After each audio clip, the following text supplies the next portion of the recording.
Ketegangan antara Israel dan Iran semakin meningkat seiring dengan intensitas serangan yang aktif dari kedua negara. Untuk membahasnya lebih lanjut, kami akan berdialog dengan Guru Besar Sejarah dan Geopolitik Timur Tengah Universitas Indonesia, Yon Mahmudi. Selamat malam, Pak Yon. Selamat malam, ya terima kasih. Pak Yon, ini Israel dan Iran intensif menyerang sejumlah fasilitas penting seperti perminyakan dan juga militer. Bagaimana Pak Yon melihat ini? Kenapa mereka terus saling serang dan tidak pernah stop? Tampaknya ini makin memanas ya?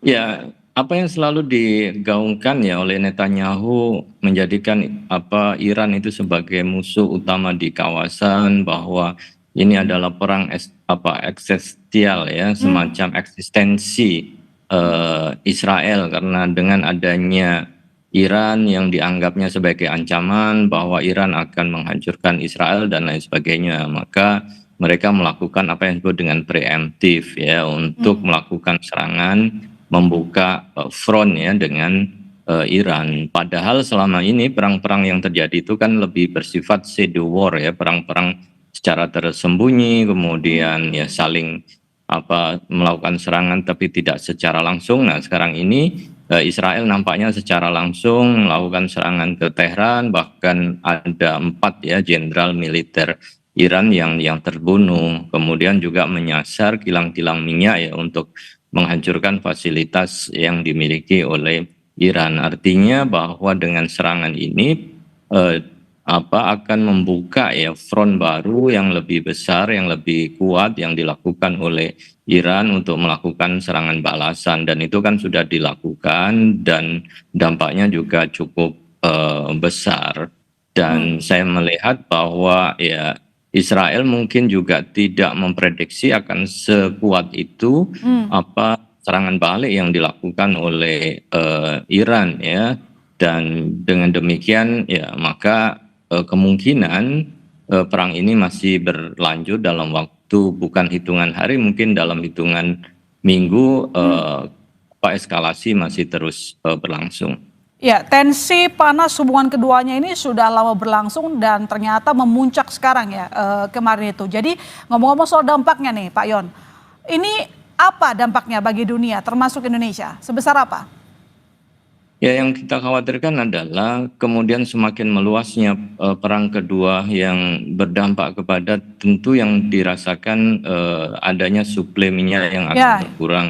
Target-target yang dilakukan oleh Israel itu kan juga menghantam ya sarana-sarana kilang-kilang minyak, dan juga Iran melakukan hal yang sama, selain basis militer juga kilang minyak juga diserang. Nah, kita tahu bahwa beberapa negara besar seperti Cina, kemudian Jepang dan beberapa negara yang lain itu mengambil minyak dari Iran. Artinya kalau ini kemudian berkurang atau dihancurkan, pasti ini akan menimbulkan suplai minyak yang kurang, termasuk juga tempat-tempat seperti di Teluk Persia, kemudian Laut Merah yang menjadi lalu lalang ya bagi pengiriman minyak juga akan terhenti, dan dikhawatirkan akan mengganggu suplai kebutuhan energi ya di global. Nah, saya kira ini akan mempengaruhi ekonomi secara global ya. Ya, ancaman kepada negara net importir minyak termasuk Indonesia ya Pak Yon?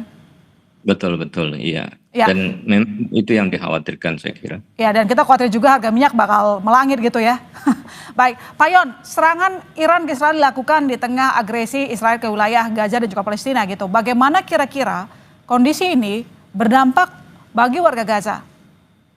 Nah, apa yang dilakukan oleh Israel kan kita lihat ya bahwa selama ini dukungan internasional terhadap Israel kan semakin berkurang. Bahkan Amerika, Donald Trump sebelumnya kan juga meminta agar perang dihentikan. Nah, guna untuk kemudian memperkuat dukungan ya dunia internasional, Israel kan ingin menarik kembali ya Amerika untuk bisa bersamanya. Kemudian negara-negara lain seperti Inggris ya maupun juga Prancis, ketika Israel diserang oleh Iran, mereka berharap bahwa ya negara-negara itu akan membantunya. Termasuk juga dalam beberapa hari terakhir ini kan juga ada permintaan agar Amerika bisa membantu Israel di dalam melakukan serangan terhadap Iran. Tapi nampaknya Amerika tidak mau melakukan serangan, namun akan membantu di dalam hal pertahanan ya Israel menghadapi Iran. Ya, dan kalau kita lihat juga ini Presiden Amerika Serikat Donald Trump bermuka dua ya Pak Yon. Beda omongannya dalam waktu dekat begitu. Bagaimana Anda melihat sikap Amerika sejauh ini? Ya itu yang sulit diprediksi ya, Donald Trump ya pagi berbicara apa nanti sorenya bisa berubah. Yang ini yang kemudian menjadi sangat dinamis. Tapi kalau kita lihat pada satu sisi Donald Trump mengatakan bahwa Amerika tidak terlibat dan tidak mendukung serangan Israel terhadap Iran, tetapi pada satu sisi itu juga digunakan oleh Donald Trump untuk menekan Iran agar mau kembali pada rundingan nuklir, karena kalau tidak mau melakukan perundingan, menerima tawaran deal dalam nuklir itu, serangan-serangan brutal akan terus ya berlangsung, akan dialami oleh Iran. Tapi nampaknya kan Iran tidak menyerah sampai di situ ya, bahkan justru Iran malah melakukan serangan balik, dan itu juga dampaknya juga cukup besar ya di wilayah Israel. Ya, situasi makin panas, kedua negara saling serang. Lalu sejauh mana tindakan Israel dan Iran ini bisa memengaruhi kondisivitas kawasan Timur Tengah, Pak Yon? Nah, kita lihat bahwa memang sebenarnya posisi Iran, beberapa sekutunya kan sudah mulai dilemahkan ya. Syria sudah dilemahkan oleh Amerika karena sudah berganti rezim sehingga tidak mungkin melakukan bantuan kepada Iran. Lebanon, Hasan Nasrullah telah terbunuh, tetapi beberapa kekuatan Hizbullah sendiri nampaknya juga masih mendukung Iran. Kemudian beberapa milisi yang ada di Irak itu juga menyatakan bahwa kalau Amerika terlibat maka mereka akan menghancurkan posisi-posisi militer ya yang ada di kawasan itu.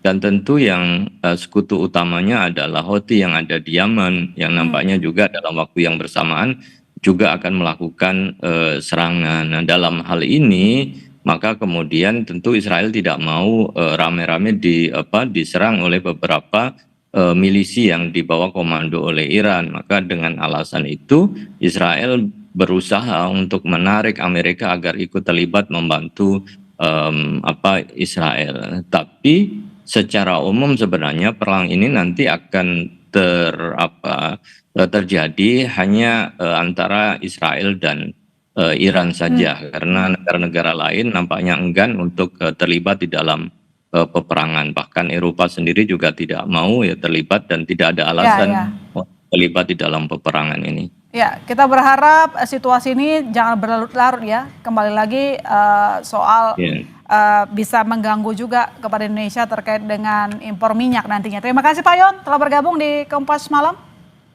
Ya, sama-sama. Terima kasih. Assalamualaikum. Waalaikumsalam warahmatullahi wabarakatuh.